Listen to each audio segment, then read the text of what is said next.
ಈಗ ಇಲ್ಲಿ 1869 ಅನ್ನೋದಕ್ಕೆ ಏನಾರ ಒಂದು ದಾಖಲೆ ಇಲ್ಲಿತ್ತು. ಇಲ್ಲಿ ಒಂದು ಒಳಗಡೆ ಮರದ ತೊಲೆನಲ್ಲಿ ಬರ್ದಿದ್ಯಾ? ಒಳಗಡೆ ಬರ್ದಿದೆ. ಈಗಲೂ ಇದೆಯಾ? ತೊಲೆ ಇದ್ರೆ ಓಪನ್ ಮಾಡಿದ್ರೆ ಸಿಗ್ತದೆ. ತೊಲೆ ಮೇಲೆ ಬರ್ದಿದ್ಯಾ? ಬರ್ದಿದೆ. 1869 ಬರ್ದಿದೆ. ನಾನು ನೋಡಿದ ಮಟ್ಟಿಗೆ ಬರ್ದಿದೆ. ಈಗ ಏನಾಗಿತ್ತು ಗೊತ್ತಿಲ್ಲ. ಇದೆ ಈ ತೊಲೆನಲ್ಲಿ ಬರ್ದಿದೆ ಒಳಗಡೆ. ಚಾಮರಾಜನಗರ ಜಿಲ್ಲೆಯ ಮೊದಲ ಶಾಲೆಯನ್ನು ಉಳಿಸ್ಕೋಬೇಕಲ್ವೇನ್ರಿ ನಾವು? ಉಳಿಸ್ಕೋಬೇಕಾ ಬೇಡವಾ? 100% ಉಳಿಸ್ಕೋಬೇಕು. ಶಿಕ್ಷಣ ಇಲಾಖೆ ಇದರ ಹತ್ರ ಗಮನ ಹರಿಸಿ ಇದನ್ನು ರಿನೋವೇಟ್ ಮಾಡಿ ಇದನ್ನು ಚೆಂದ ಕಾಣಿಸಿ ಇಲ್ಲೇ ಸ್ಕೂಲ್ ನಡೆಯೋ ಥರ ಮಾಡಿ, ಇಲ್ಲ ಬೇರೆ ಏನಾರು ಕಾರ್ಯಕ್ರಮ ನಡೆಯೋ ಥರ ಮಾಡಿ ಇಲ್ಲೊಂದು ಬೋರ್ಡ್ ಹಾಕಿ ಚಾಮರಾಜನಗರ ಜಿಲ್ಲೆಯ ಅತ್ಯಂತ ಪುರಾತನ ಮೊದಲ ಶಾಲೆ 1869 ಅನ್ನುವಂಥದ್ದನ್ನು ಇಲ್ಲಿ ಹಾಕಬೇಕು. 160 ವರ್ಷ ಆಗಿದೆ ರೀ ಶಾಲೆಗೆ. 1.5 ಶತಮಾನಕ್ಕಿಂತಲೂ ಹೆಚ್ಚಿನ ವಯಸ್ಸಾಗಿರೋವಂಥ ಶಾಲೆ. ನಾವೆಲ್ಲ ಉಳಿಸ್ಕೋಬೇಕಾದಂಥ ಅಗತ್ಯವಿದೆ ಅಂತ ಇದ್ರ ಮೂಲಕ ನಾನು ಕರೆ ಕೊಡ್ತೀನಿ.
ನಮಸ್ಕಾರ ಸ್ನೇಹಿತರೆ, ವೆಂಕಟರಾಜು ಸರ್ ಅರ್ಪಿಸುವ ಚಾಮರಾಜನಗರ ಕಥೆಗಳಿಗೆ ಸ್ವಾಗತ ಸುಸ್ವಾಗತ. ಎಲ್ಲ ಲೈಫ್ ಎಂಜಾಯ್ ಮಾಡ್ತಾ ಇದ್ದೀರಾ ಅಂತ ಭಾವಿಸಿದ್ದೀನಿ. ಇವತ್ತು ನಾನು ನಿಮ್ಮನ್ನು ಚಾಮರಾಜನಗರ ಜಿಲ್ಲೆ ಗುಂಡ್ಲುಪೇಟೆ ತಾಲೂಕು ಬೆರಟಹಳ್ಳಿ ಗ್ರಾಮಕ್ಕೆ ನಾನು ಕರ್ಕೊಂಬಂದಿದ್ದೀನಿ. ನನ್ನ ಹಿಂದೆ ನೋಡ್ತಾ ಇರತಕ್ಕಂಥ ಶಿಥಿಲವಾದ ಕಟ್ಟಡ ಚಾಮರಾಜನಗರ ಜಿಲ್ಲೆಯ ಮೈಸೂರು ಪ್ರಾವಿನ್ಸಿನ ಅತ್ಯಂತ ಪುರಾತನವಾದಂಥ ಶಾಲೆಯ ಕಟ್ಟಡ. 1869ನೇ ಇಸವಿಯಲ್ಲಿ ಕನ್ಸ್ಟ್ರಕ್ಟ್ ಆದಂಥ ಕಟ್ಟಡ ಇದು. ನಮ್ಮ 3ನೇ ಕೃಷ್ಣರಾಜ ಒಡೆಯರು ದೈವಾಧೀನರಾದಂಥ ಸಮಯ 1868, 1869 ಬಹುಶಃ ಅವ್ರು 1868ರಲ್ಲಿ ಇದನ್ನು ಕನ್ಸ್ಟ್ರಕ್ಟ್ ಮಾಡೋಕ್ಕೆ ಆರ್ಡ್ರ್ ಮಾಡಿರ್ಬೋದು. ಅದಾದಮೇಲೆ ಕಟ್ಟಿದಂಥ 3ನೇ ಕೃಷ್ಣರಾಜ ಒಡೆಯರು ಕಟ್ಟಿದಂಥ ಶಾಲೆ ಚಾಮರಾಜನಗರ ಜಿಲ್ಲೆಗೆ ಅತ್ಯಂತ ಪುರಾತನವಾದಂಥ ಶಾಲೆ ಈ ಗುಂಡ್ಲುಪೇಟೆ ತಾಲೂಕಿನ ಬೆರಟಹಳ್ಳಿಯ ಶಾಲೆ. ಮೈಸೂರು ಪ್ರಾವಿನ್ಸ್ಗೆ, ಮೈಸೂರು ರಾಜ್ಯಕ್ಕೆ 3ನೇ ಹಳೆ ಶಾಲೆ. ಯಾಕೆಂದರೆ 1831ನಲ್ಲಿ 1831ರಲ್ಲಿ ರಾಜಾಸ್ ಫ್ರೀ ಸ್ಕೂಲ್ ಕಟ್ಟಿದ್ದು ನಮ್ಮ ಮೈಸೂರಿನಲ್ಲಿ. ಆಮೇಲೆ 2ನೇ ಶಾಲೆ ಯಾವ್ದು ಸರ್ ನೀವು ಹೇಳಿದ್ದು? ಅಶೋಕಪುರಂ, ಮೈಸೂರು ಸೌತಲ್ಲಿ ಕಟ್ಟಿದಂಥದ್ದು 1862ನಲ್ಲಿ ಕಟ್ಟಿದಂಥ ಶಾಲೆ. 3ನೇ ಶಾಲೆ ಈ ಶಾಲೆ. ಈ ಮಾಹಿತಿಯನ್ನು ನನಗೆ ಕೊಟ್ಟವರು ನಮ್ಮ ಚಾಮರಾಜನಗರದ Wikipedia Venkataraju sir. Sir please continue. ಇದು ಬೆರಟಹಳ್ಳಿಯ ಶಾಲೆ. ಇದು ಚಾಮರಾಜನಗರ ಜಿಲ್ಲೆಗೇ ಅತ್ಯಂತ ಪ್ರಾಚೀನವಾದ ಶಾಲೆ. 1869ರಲ್ಲಿ ಈ ಶಾಲೆ ಪ್ರಾರಂಭ ಆಯಿತು. ಕಟ್ಟಡ ಇನ್ನು ಸ್ವಲ್ಪ ಈಚಿಂದಿರ್ಬೋದು, ಕಟ್ಟಡ ಮೊದಲು ಆಗಿರಲಿಕ್ಕಿಲ್ಲ. ಇಲ್ಲಿಯ ಜನ ಹೇಳೋ ಪ್ರಕಾರ ಈ ಶಾಲೆ ಒಳಗಡೆ ಮರಳು ಮೇಲೆ ಅಕ್ಷರ ತಿದ್ದಿಸ್ತಾ ಇದ್ರಂತೆ. ಮತ್ತು ಇಲ್ಲಿ ಶಾಲೆಗೆ ಇನ್ಸ್ಪೆಕ್ಷನ್ಗೆ ಕುದುರೆ ಮೇಲೆ ಅಧಿಕಾರಿಗಳು ಬರೋರು. ಆ ಕಾಲದ ಶಾಲೆ. ಯಾಕೆ ಈ ಭಾಗದಲ್ಲಿ ಈ ಗುಂಡ್ಲುಪೇಟೆ ತಾಲೂಕಿನ ಒಳಭಾಗದಲ್ಲಿ ಈ ಮೊದಲ ಶಾಲೆ ಪ್ರಾರಂಭ ಯಾಕಾಯಿತು ಅನ್ನೋದು ಗೊತ್ತಿಲ್ಲ. ಭಾಳ ಕುತೂಹಲದಾಯಕವಾದಂಥ ವಿಷಯ. ಈ ನಮ್ಮ ಶಿಕ್ಷಣ ವ್ಯವಸ್ಥೆ ಇಲ್ಲಿಂದ ಪ್ರಾರಂಭ ಆಯಿತು ಅಂತ ಹೇಳ್ಬೋದು. ಕೇಳಿದ್ರಲ್ಲ ಸ್ನೇಹಿತರೆ, ಎಂಥ ಇಂಟ್ರೆಸ್ಟಿಂಗ್ ವಿಷಯ. ಅಂದಾಗೆ ಇವತ್ತು ನನ್ನ ಜೊತೆ ವಕೀಲರಾದಂಥ ರಾಜೇಂದ್ರ ಅವರು ಇದ್ದಾರೆ. ನನ್ನ ಸಾಥಿ ಚಾಮರಾಜನಗರ ಜಿಲ್ಲೆಯ ಎಲ್ಲ ಶೂಟಿಂಗ್ನಲ್ಲಿ ನನ್ನ ಜೊತೆ ವಕೀಲರು ಭಾಗವಹಿಸ್ತಾ ಇದ್ದಾರೆ. ಅವ್ರಿಗೂ ನಿಮ್ಮ ಕಡೆಯಿಂದ ಒಂದು ಹಾಯ್ ಹೇಳಿಬಿಡಿ. ಈಗ ಬನ್ನಿ, ನಾನು ಈ ಶಿಥಿಲವಾದಂಥ ಶಾಲೆಯ ಒಳಗಡೆ ನಿಮ್ಮನ್ನು ನಾನು ಕರ್ಕೊಂಡು ಹೋಗ್ತೀನಿ. ಬನ್ನಿ ನೋಡೋರಂತೆ. ಈಗ ನಮ್ಮೆಲ್ಲರ ಕರ್ತವ್ಯ ಏನಪ್ಪ? ಈ ಶಾಲೆಯನ್ನು ಉಳಿಸ್ಕೊಳ್ಳೋದು ನಮ್ಮ ಕರ್ತವ್ಯ. ಚಾಮರಾಜನಗರ ಜಿಲ್ಲೆಯ ಮೊದಲ ಶಾಲೆಯನ್ನು ಉಳಿಸ್ಕೋಬೇಕಲ್ವೇನ್ರಿ ನಾವು? ಉಳಿಸ್ಕೋಬೇಕಾ ಬೇಡವಾ? 100% ಉಳಿಸ್ಕೋಬೇಕು. ಶಿಕ್ಷಣ ಇಲಾಖೆ ಇದರ ಹತ್ರ ಗಮನ ಹರಿಸಿ ಇದನ್ನು ರಿನೋವೇಟ್ ಮಾಡಿ ಇದನ್ನು ಚೆಂದ ಕಾಣಿಸಿ ಇಲ್ಲೇ ಸ್ಕೂಲ್ ನಡೆಯೋ ಥರ ಮಾಡಿ, ಇಲ್ಲ ಬೇರೆ ಏನಾರು ಕಾರ್ಯಕ್ರಮ ನಡೆಯೋ ಥರ ಮಾಡಿ ಇಲ್ಲೊಂದು ಬೋರ್ಡ್ ಹಾಕಿ ಚಾಮರಾಜನಗರ ಜಿಲ್ಲೆಯ ಅತ್ಯಂತ ಪುರಾತನ ಮೊದಲ ಶಾಲೆ 1869 ಅನ್ನುವಂಥದ್ದನ್ನು ಇಲ್ಲಿ ಹಾಕಬೇಕು. 160 ವರ್ಷ ಆಗಿದೆ ರೀ ಶಾಲೆಗೆ. 1.5 ಶತಮಾನಕ್ಕಿಂತಲೂ ಹೆಚ್ಚಿನ ವಯಸ್ಸಾಗಿರೋವಂಥ ಶಾಲೆ. ನಾವೆಲ್ಲ ಉಳಿಸ್ಕೋಬೇಕಾದಂಥ ಅಗತ್ಯವಿದೆ ಅಂತ ಇದ್ರ ಮೂಲಕ ನಾನು ಕರೆ ಕೊಡ್ತೀನಿ. ಈಗ ಶಾಲೆ ಒಳಗಡೆ ಅದು ಮುರಿದು ಬಿದ್ದು ನೇನು ಶಿಥಿಲವಾಗಿ ಧರಾಶಾಯಿ ಆಗುವಂಥ ಸಮಯದಲ್ಲಿ ನಾವು ಈ ಶಾಲೆಗೆ ಭೇಟಿ ಕೊಟ್ಟಿದ್ದೀವಿ. ಬನ್ನಿ ತೋರಿಸ್ತೀನಿ.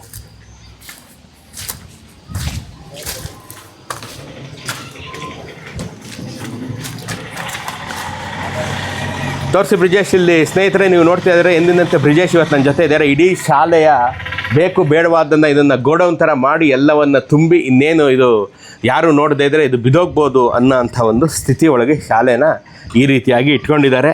ಇದನ್ನು ರಿನೋವೇಟ್ ಮಾಡುವಂಥ ಅಗತ್ಯ ಇದೆ. ಶಿಕ್ಷಣ ಇಲಾಖೆ ಇದ್ರ ಮೇಲೆ ಗಮನ ಹರಿಸ್ಬೇಕೀಗ. ತ್ವರಿತಗತಿಯಲ್ಲಿ ಇದನ್ನು ಕೈಗೆತ್ಕೊಂಡು ಈ ಪ್ರಾಜೆಕ್ಟನ್ನು, ಈ ಶಾಲೆಯನ್ನು ರಿನೋವೇಟ್ ಮಾಡಿ ಉಳಿಸಿ ಸದೃಢವಾಗಿ ಇನ್ನೊಂದು 100 ವರ್ಷ ಬರೋ ಥರ ಮಾಡಿ ಇಲ್ಲೊಂದು ಬೋರ್ಡ್ ಹಾಕಬೇಕು ಅಂತ ದಯಮಾಡಿ ನಾನು ಕೇಳ್ಕೊಳ್ತೀನಿ. ಕೊನೆ ಪಕ್ಷ ರೋಟರಿ ಲಯನ್ಸ್ ಕ್ಲಬ್ಗಳವರು ಚಾಮರಾಜನಗರ ಜಿಲ್ಲೆಯ ಸಂಘ ಸಂಸ್ಥೆಗಳು, ಗುಂಡ್ಲುಪೇಟೆ ತಾಲೂಕಿನ ಸಂಘ ಸಂಸ್ಥೆಗಳಾದಂಥ ರೋಟರಿ ಮತ್ತು ಲಯನ್ಸ್ ಕ್ಲಬ್ ಅವರು ಮುಂದೆ ಬಂದು ಈ ಶಾಲೆಯನ್ನು ಉಳಿಸ್ಕೊಳ್ಳೋದಕ್ಕೆ ಸಹಾಯ ಮಾಡಬೇಕು ಅಂತ ನಾನು ನಿಮ್ಮಲ್ಲಿ ಸವಿನಯ ಪ್ರಾರ್ಥನೆಯನ್ನು ಸಹ ಮಾಡ್ತೀನಿ.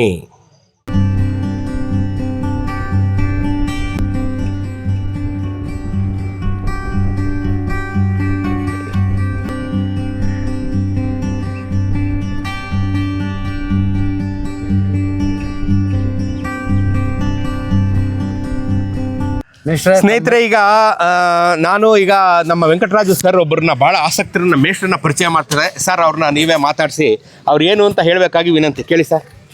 ಮೇಷ್ಟ್ರೆ, ತಮ್ಮ ಹೆಸರು? ನನ್ನ ಹೆಸರು ಸಿಂಹಸ್ವಾಮಿ ಅಂತ.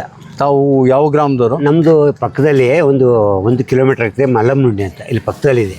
ಮೇಷ್ಟ್ರೆ, ನೀವು ಈ ಶಾಲೆ ಒಳಗಡೆ ತುಂಬ ವರ್ಷ ಕೆಲಸ ಮಾಡಿದ್ದೀರಿ. ಹೌದು. ಮತ್ತು ಅಕ್ಕಪಕ್ಕದ ತ್ರ್ಯಂಬಕನಪುರದಲ್ಲೂ ಕೆಲಸ ಮಾಡಿದ್ದೀರಿ ಅಂತ ಕೇಳಿದ್ರು. ದಯವಿಟ್ಟು ಈ ಶಾಲೆ ಬಗ್ಗೆ, ನಿಮ್ಮ ಅನುಭವದ ಬಗ್ಗೆ, ಎಷ್ಟು ವರ್ಷ ಇದ್ರಿ, ಏನಾಗಿತ್ತು ಅನ್ನೋದ್ರ ಬಗ್ಗೆ ನಮ್ಮ ನೋಡುಗರಿಗೆ ಒಂದು ಮಾಹಿತಿಯನ್ನು ಕೊಡಬೇಕು ಅಂತ ಕೇಳ್ಕೊತೀವಿ. ನೋಡಿ ಸರ್, ಇದು 1869 ಈ ಶಾಲೆ ಪ್ರಾರಂಭ ಆಗಿದ್ದು. ಮತ್ತು ಮತ್ತೊಂದು ಸಂತೋಷ ಸುದ್ದಿ ಅಂದರೆ, ನಾನು 1960 ಇದೇ ಶಾಲೆಯಲ್ಲಿ 1ನೇ ತರಗತಿ ಸೇರಿದ್ದೆ. ಇದೇ ಶಾಲೆ, ವಿದ್ಯಾರ್ಥಿ? ನಾನು ವಿದ್ಯಾರ್ಥಿ ಈ ಶಾಲೆಯಲ್ಲಿ.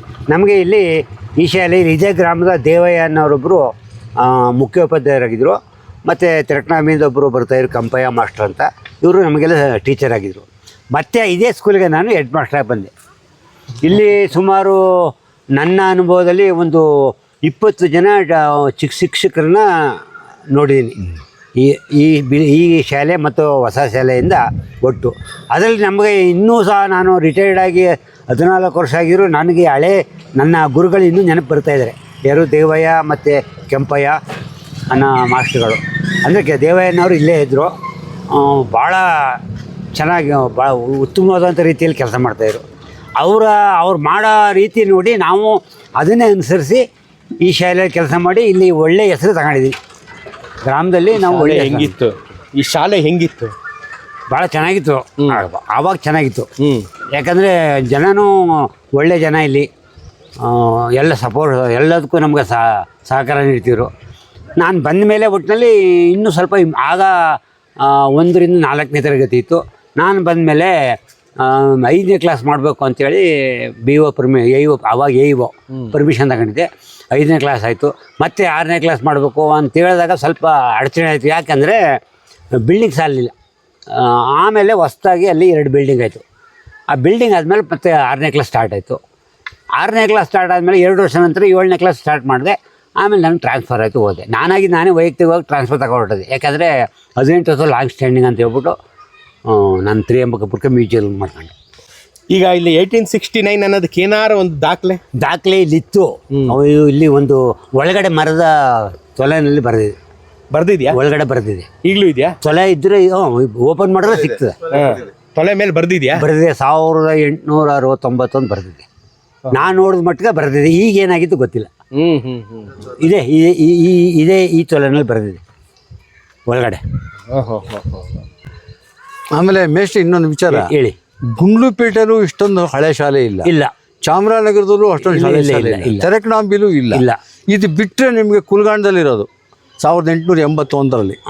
ಇದು ಏನು ವಿಶೇಷ? ಯಾಕೆ ಇಲ್ಲಿ ಶಾಲೆ ಪ್ರಾರಂಭ ಅದು ನನಗೆ ಅದ್ರ ಬಗ್ಗೆ ಹೆಚ್ಚಿಗೆ ಮಾಹಿತಿ ಇಲ್ಲ. ಯಾಕಂದರೆ ನನಗೆ ನಮ್ಮ ಟೀಚರ್ಸ್ ಮಾತ್ರ ಗೊತ್ತು. ಜೊತೆಗೆ ನಾನು ಇಲ್ಲಿ ವಿದ್ಯಾರ್ಥಿ ಆಗಿದ್ದಾಗ, ಸಣ್ಣ ಹುಡುಗನಾಗಿದ್ದಾಗ 60ನೇ ಇಸ್ವಿನ ಬೇಕಾದ್ರೆ ಕೇಳಿದ್ರೆ ಹೇಳ್ತೀನಿ. ಹಿಂದಕ್ಕೆ ಹೋಗೋಕ್ಕಾಗಲ್ಲ. ಸರಿ ಕರೆಕ್ಟ್. ಯಾಕಂದರೆ ಇರೋದೇ ಹೇಳ್ಬೇಕಲ್ಲ. ರೈಟ್. ಅಂತೂ ಒಳ್ಳೆ ಟೀಚರ್ಸ್ ಇದ್ರು ಇಲ್ಲಿ. ಸರ್, ಇದೇ ಊರಲ್ಲಿ ಈ ಚಾಮರಾಜನಗರ ಜಿಲ್ಲೆಯ ಪುರಾತನ ಶಾಲೆ ಶುರು ಆಗೋದಕ್ಕೆ ಏನು ಕಾರಣ ಇರ್ಬೋದು?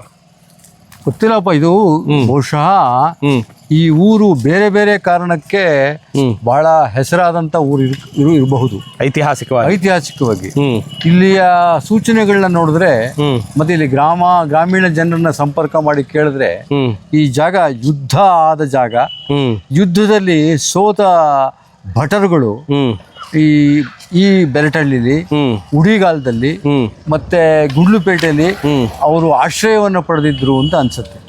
ಹೀಗೆ ಅವರು ಆಶ್ರಯವನ್ನು ಪಡೆದ ಸ್ಥಳದಲ್ಲಿ ಆಮೇಲೆ ನಿಧಾನವಾಗಿ ಇಲ್ಲೊಂದು ಗ್ರಾಮ ಆಗಿ ಈ ಗ್ರಾಮದವರೇ ಕಟ್ಟಿದ ಶಾಲೆ ಇದಿರಬಹುದು ಅಂತ ನನಗನ್ಸುತ್ತೆ. ಇಲ್ಲಿಯ ತುಂಬಾ ವೀರಗಲುಗಳಿವೆ, ತುಂಬಾ ಜನ ಭಟರ ಹಳ್ಳಿ ಅದು ಬೆರಟಹಳ್ಳಿ ಆಗಿ ಆನಂತರ ಬದಲಾವಣೆ ಆಯಿತು ಅಂತ ಬಹಳ ಜನ ಹೇಳ್ತಾರೆ.